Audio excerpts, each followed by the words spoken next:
Oi pessoas, tudo beleza? Então a gente vai finalizar nossa terceira semana de estudos, hoje na aula 6. Vamos falar um pouquinho sobre os métodos contraceptivos. Então eu vou pedir para você pegar lá teu livro didático na página 23 para poder acompanhar aqui, tá? Então gente, lá na página 23 está comentando assim que ser pai ou ser mãe na adolescência perder aí pode acarretar, né, a perda de uma fase na vida, pode antecipar a fase adulta, gera muitas responsabilidades. Então, assim, acredita-se que não seja a fase ideal, né, para ser pai ou mãe, em função aí das responsabilidades da função, né, que se deve exercer. Então, porque é um momento lá que é muito especial na vida de uma pessoa, então, ou de um casal, né? E aí tá falando que o ideal é que se aconteça no momento certo, tá, gente? E aí também tá falando que o início da vida sexual também tem que ter lá uma série de responsabilidades, né? Então, tá falando do avanço da tecnologia, gerando métodos contraceptivos, ou seja, métodos que impedem a gestação, ou impedem que aconteça a gestação. E quando se fala de relação sexual, é necessário que se tenha bastante atenção com o risco de contágio das infecções sexualmente transmissíveis, tá? A gente até algum tempo atrás chamava de DSTs, né, doenças sexualmente transmissíveis, só que agora esse termo, essa expressão já não é mais utilizada. Em alguns lugares vocês ainda vão encontrar esse termo, essa nomenclatura, mas a gente usa agora infecções sexualmente transmissíveis, tá? E aí a gente vai falar um pouquinho sobre os métodos contraceptivos e como eles agem aí, como eles impedem tanto a gestação ou se impedem ou não das infecções, de se contrair as infecções sexualmente transmissíveis, tá? Então vamos falar aí, o que eu acho bem importante antes disso, é aqui, ó. No entanto, é importante lembrar que nenhum dos métodos é totalmente eficaz, tá? E que alguns podem ocasionar problemas de saúde. Então, o que acontece nessa situação? Sempre a escolha do método que é mais indicado para cada pessoa deve ser feita em conjunto lá com o médico, tá? Então, tem que ser feita uma consulta junto com o médico, o casal ou, enfim, né, os parceiros, verificarem qual é o melhor método contraceptivo ou método para evitar lá o contágio de uma infecção, tá? Então vamos começar falando um pouquinho sobre a pílula anticoncepcional. Lá na página 23 tem um pouquinho aí a respeito dela, tá? São comprimidos que têm hormônios sexuais. Então tem lá os hormônios estrogênio, tá, e progesterona. E aí esses hormônios vão impedir a ovulação. Então, vão impedir lá que o ovócito saia lá dos ovários. E aí, gente, o que acontece? Ela normalmente tem uma cartelinha lá com 21 comprimidos. E aí, esses comprimidos têm que ser tomados diariamente. Então, tem que ser nessa sequência, não pode ter esquecimento. E depois desses 21 dias de comprimidos, é feita uma pausa de 7 dias. E é durante essa pausa que acontece a menstruação. Passados esses 7 dias, retoma-se, então, novamente, o uso das pílulas, né, dos comprimidos. Essa indicação ela deve ser feita pelo médico, porque o que acontece? Cada marca, enfim, né, cada cartela tem uma quantidade de hormônios e é o médico que vai definir qual que é a marca, digamos assim, né, qual é o princípio ativo, lá, qual é a cartela que vai ser melhor para cada menina, né? Por quê? Porque pode acontecer efeitos colaterais. Então, por exemplo, lá pode a pele ficar muito oleosa, ou a menina pode sentir náusea, enjoo, tá? Então é o médico que vai, juntamente com a paciente, definir aí qual é a melhor marca a ser utilizada, tá bom? Porque acontece lá essa diferença nas dosagens dos hormônios. E aí, gente, pode acontecer também, ó, de ter esses hormônios em forma não somente de comprimido, mas também em forma de injeções, de adesivos, de implantes hormonais, que vão ter essa mesma função, né, contraceptiva, porém, o que acontece? Não precisa ser tomado diariamente, tá? Então, alguns lá vão liberando aos poucos esses hormônios. O que é muito importante a gente saber é que não protege contra as infecções, tá? Então, você está tomando comprimido, porém não está se protegendo contra as infecções sexuais, né? Infecções sexualmente transmissíveis. Na sequência, lá no finalzinho da página 23, está falando sobre o DIU. DIU é dispositivo intrauterino, tá? Então, tem lá o exemplo do DIU e o local onde ele é colocado. Ele é colocado sempre por um médico, tá, gente? Então, normalmente é introduzido lá na vagina, no canal da vagina, e é colocado lá, encostando lá no útero, tá? No fundo do útero. Então, lá no interior do útero. E o DIU ele pode conter lá cobre ou prata, né? Cobre e prata, enfim, tem uns que são de plástico. E aí o que eles vão fazer? Eles vão liberando os hormônios também gradativamente e vão impedir que os espermatozoides, vão dificultar, na verdade, a passagem dos espermatozoides aqui para as tubas uterinas. Então eles vão dificultar, porque lembra que na tuba uterina é que acontece a fecundação, né? Então ele vai impedir aí que ocorra a fecundação dessa forma, tá? Normalmente ele pode durar lá até 10 anos no organismo, tá? Dependendo da constituição dele, né? Dependendo de material que ele é feito, e sempre é feito o acompanhamento médico. Então está falando ali da eficácia, mais de 97%, mas também não protege contra as infecções sexualmente transmissíveis. Página 24, vamos falar um pouquinho sobre camisinha. Camisinha, a masculina é o método que é um dos métodos, né, que é mais utilizado de uma forma geral, né, no mundo todo, mas aqui no Brasil ele é um dos mais utilizados porque ele tem um baixo custo e porque ele é distribuído gratuitamente nos postinhos de saúde, tá? Então, a camisinha, ela é extremamente eficaz, tanto para evitar gravidez indesejada, quanto no contágio lá, evitar o contágio das infecções sexualmente transmissíveis. Então, por isso que é amplamente divulgado o uso da camisinha, tá, gente? Então, ele é bem prático, tá? Então, por isso que também é muito usado, porque evita lá as infecções, tá? Lembrando ali que a camisinha só deve ser colocada, né, quando o pênis estiver ereto. E tem que ser deixado lá uma parte ali na ponta da camisinha, tem que ser deixado um espaço para que ali fique alojado o esperma depois da ejaculação, tá bom? Então tem que deixar um espaço lá onde é colocado a camisinha no pênis. E aí a camisinha feminina ela é menos utilizada no Brasil, tá? Mas ela tem aí, cumpre a mesma função da camisinha masculina, tá?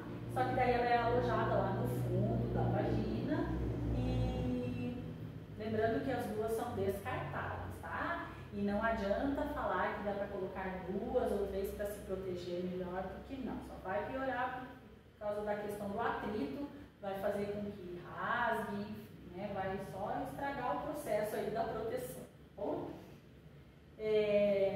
Também são chamadas de preservativos, tem uma eficácia ali de 97% para evitar a gravidez, mas a grande importância mesmo é para evitar o contágio, né, das infecções. E aí tem na sequência o diafragma, que é essa peça que é feita de borracha flexível. Eu esqueci de falar para vocês que no caso dos preservativos, lá das camisinhas, tem pessoas que têm alergia ao látex, né, que é o material que a camisinha é feita. Então, o ideal é que se converse também com o médico para ver qual alternativa é melhor, tá? E aí no diafragma, uma peça feita de borracha flexível deve ser introduzida lá no interior da vagina antes de cada relação sexual. O diafragma não é muito usado, é um método contraceptivo também, tem uma taxa de eficácia bem alta, né, quando é utilizado regularmente lá em relação a evitar a gravidez, né, no método contraceptivo. Não protege contra as infecções, tá? Mas ela não é muito utilizada porque não é muito prático. Porque o que acontece? Ao contrário das camisinhas, lá dos preservativos que eles são descartáveis, o diafragma não é. Então essa ideia de ficar higienizando essa peça faz com que as pessoas não utilizem muito, tá? E também tem que ser acompanhado de cremes, lá podem ser acompanhados de cremes espermicidas, então cremes que vão dificultar lá a mobilidade dos espermatozoides, tá? Mas essa questão de praticidade não é muito utilizada. Então agora a gente vai falar um pouquinho sobre a tabelinha, tá? A tabelinha é um método comportamental. Então a gente falou lá dos preservativos, que são métodos de barreira, né? Vão proteger lá, vão formar uma barreira de passagem. A gente falou do diafragma, que também é um método de barreira. A gente falou da pílula anticoncepcional, que é um método hormonal. E o DIU também é um método hormonal. Agora, a tabelinha é um método comportamental. Por quê? Porque a tabelinha ela vai seguir o ciclo da menstruação, tá? Então vai seguir lá o ciclo da ovulação, da menstruação da mulher, tá? E aí o ciclo reprodutivo, né? Então o que vai acontecer lá? Quando a mulher ela menstrua, ela vai anotar lá no papel o dia que ela menstruou e daí ela vai contar esse ciclo. E aí, gente, é bem complicado usar a tabelinha, porque assim, a gente pode falar que é um método bem simples porque é só anotação, né? Mas existem várias questões hormonais aí que vão interferir no ciclo reprodutivo, né? No ciclo, como eu falei para vocês, de menstruação, de ovulação. Então tem que ter um ciclo muito regulado para poder ser um método eficaz a tabelinha, tá? Então vamos identificar aqui o que acontece. A gente comentou lá então do ciclo de 28 dias, né? Então se a pessoa marcar lá, ó, vamos seguir o que ele está falando ali. Que as relações sexuais devem ser evitadas de 3 a 4 dias antes da ovulação. Então a gente comentou lá que quem tem um ciclo de 28 dias bem certinho, bem regulado, no 14º dia lá após a menstruação acontece a ovulação, né? A gente falou que o período fértil lá era 3 dias antes, 2 dias depois. Na tabelinha, o que se promove? Que não aconteça a relação sexual, então, 4 dias antes desse dia de ovulação e 4 dias depois. Por que isso daqui? Porque o ovócito ele pode sobreviver lá entre 24 e 48 horas. E os espermatozoides eles podem sobreviver até 72 horas dentro do sistema genital feminino. Então, esse período aqui seria para garantir que não aconteça lá a gestação, né, a fecundação. Porém, gente, com essas mudanças hormonais que eu falei para vocês, nem sempre a mulher vai ovular exatamente no 14º dia. Então, esses dias aqui podem interferir, né, se você está contando lá no calendário, tá bom? Então, ele só funciona mesmo em mulheres com ciclo regular, uma taxa de eficiência lá de 80%. Então, como jovens e adolescentes raramente têm lá o ciclo regular, esse método pode não ser eficaz, tá? E é óbvio que calendário não protege, não previne contra infecção sexual transmissível. E aí, então, agora a gente vai falar um pouquinho sobre os métodos cirúrgicos, tá? Então, gente, os dois métodos cirúrgicos que existem são a deferentectomia, que também era chamada de vasectomia, tá? Até algum tempo atrás. Tem muita gente que ainda utiliza esse termo. E a ligadura tubária, que também é chamada de laqueadura. Também tem bastante gente que usa esse outro termo para ligadura tubária, tá? E a deferentectomia, ela acontece como um rompimento ali dos ductos deferentes. Então, o que vai acontecer lá? A interrupção da passagem dos espermatozoides. É um método, como eu já falei, cirúrgico. Então lá, a gente viu lá que os espermatozoides são produzidos nos testículos, aí eles vão lá para os epidídimos, só que daí, quando eles passam lá para os ductos deferentes, eles não conseguem continuar o caminho, tá? Até chegar lá na uretra. Então, por quê? Porque o caminho foi interrompido. Então, esses espermatozoides, eles são absorvidos pelo organismo, tá? Porém, acontece lá a ereção, acontece a ejaculação com o líquido seminal que é produzido lá na vesícula seminal, né? E com o líquido prostático que é produzido na próstata, tá? Então, acontece a ejaculação, porém, esse líquido que sai não tem espermatozoide. E no outro caso aqui, acontece lá a ovulação, né? Só que daí os ovócitos, eles não conseguem seguir lá para a tuba uterina. Então, eles começam lá o caminho, mas aí esse caminho também está interrompido, então os ovócitos não conseguem lá continuar o caminho, justamente para interromper o caminho para que não aconteça lá a fecundação do ovócito com o espermatozoide, tá? Os ovócitos também são absorvidos pelo organismo. E lembrando que, como acontece lá a ovulação, essa parte aqui de dentro do útero, essa parede interna do útero que eu falei para vocês que é o endométrio, ela vai ficar espessa, ela vai ficar vascularizada para poder abrigar o embrião, porém não vai acontecer, né, a fecundação.